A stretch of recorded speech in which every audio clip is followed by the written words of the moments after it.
নমস্কার বন্ধুরা, সকলকে স্বাগত জানাচ্ছি। আজকে আমি গ্রীষ্মকালীন পাঁচমিশালি সবজি আর অল্প চিংড়ি মাছ দিয়ে দারুণ সুস্বাদু একটি চচ্চড়ি রেসিপি শেয়ার করছি। প্রথম পাতে ডাল দিয়ে ভাত দিয়ে খেতে এই চচ্চড়িটা অপূর্ব লাগে। বানানোটা খুবই সহজ আর খুব কম সময়ে তৈরি হয়ে যায়। রেসিপি ভালো লাগলে ভিডিওটাকে লাইক আর শেয়ার করতে ভুলবেন না।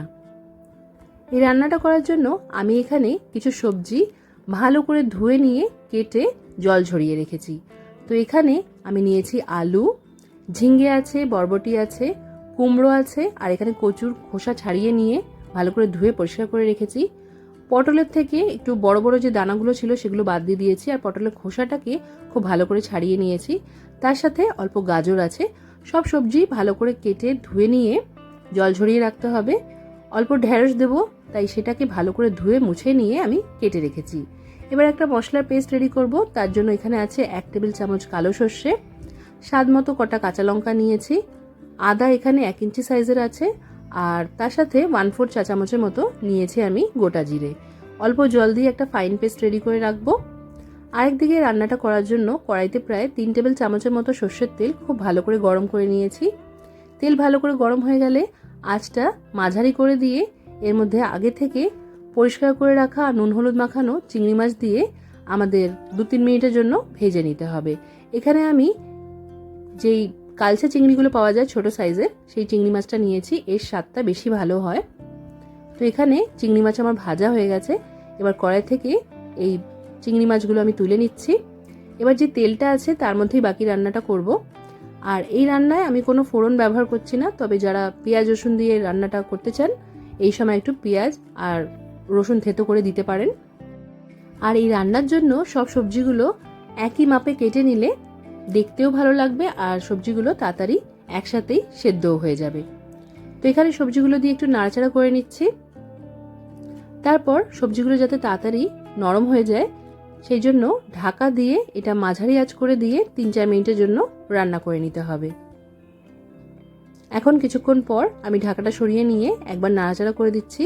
এখানে দেখতেই পাচ্ছেন সবজির রং পরিবর্তন হয়ে গেছে, তার মানেই সবজিগুলো অনেকটাই নরম হয়ে গেছে। এবার এর মধ্যে আমি যে ঢেঁড়সটা কেটে রেখেছিলাম সেটা দিয়ে দিচ্ছি।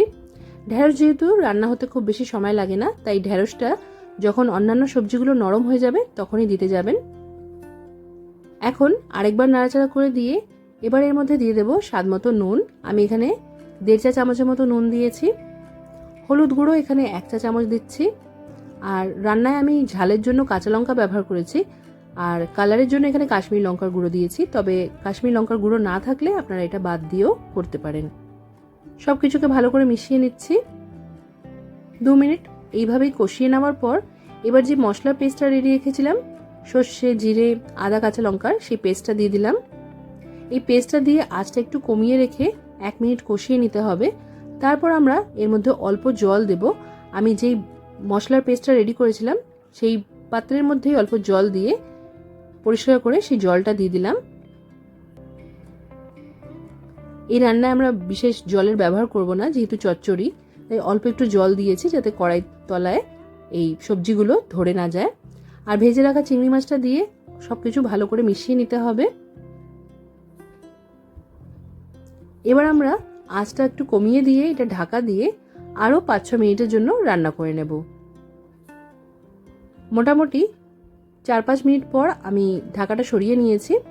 এখন আরেকবার এটাকে নাড়াচাড়া করে দিচ্ছি। এখানে দেখতেই পাচ্ছেন সবজিগুলো অনেকটাই নরম হয়ে গেছে। এই শেষের দিকে এটা 2 মিনিটের মতো আঁচটা একটু বাড়িয়ে দিয়ে রান্না করতে হবে। যে কোনো ধরনের চচ্চড়ি রান্নায় শেষের দিকে আঁচটা একটু এইভাবে বাড়িয়ে দিয়ে রান্না করলে চচ্চড়ির স্বাদটা বেশি ভালো হয়। এর মধ্যে আমি 2 চা চামচের মতো চিনি দিয়েছি, যেহেতু একটু মিষ্টি মিষ্টি স্বাদটা ভালো লাগে। চিনিটা দিয়ে ভালো করে মিশিয়ে নিচ্ছি। এবার আমরা আঁচটা বন্ধ করে দেবো। এখানে আমাদের চচ্চড়ি একদম রেডি হয়ে গেছে। এটা আপনারা ডাল দিয়ে ভাতের সাথে একটু লেবু দিয়ে পরিবেশন করবেন, অপূর্ব লাগবে খেতে। আর আজকের এই রেসিপি ভালো লাগলে অবশ্যই রেসিপিটা ট্রাই করবেন। কমেন্ট করে জানাতে ভুলবেন না যে কাদের কাদের এই চচ্চড়ি খেতে ভালো লাগে। আজকের মতো এখানেই শেষ করলাম। সবাই খুব ভালো থাকবেন আর সবাইকে খুব ভালো রাখবেন। ধন্যবাদ।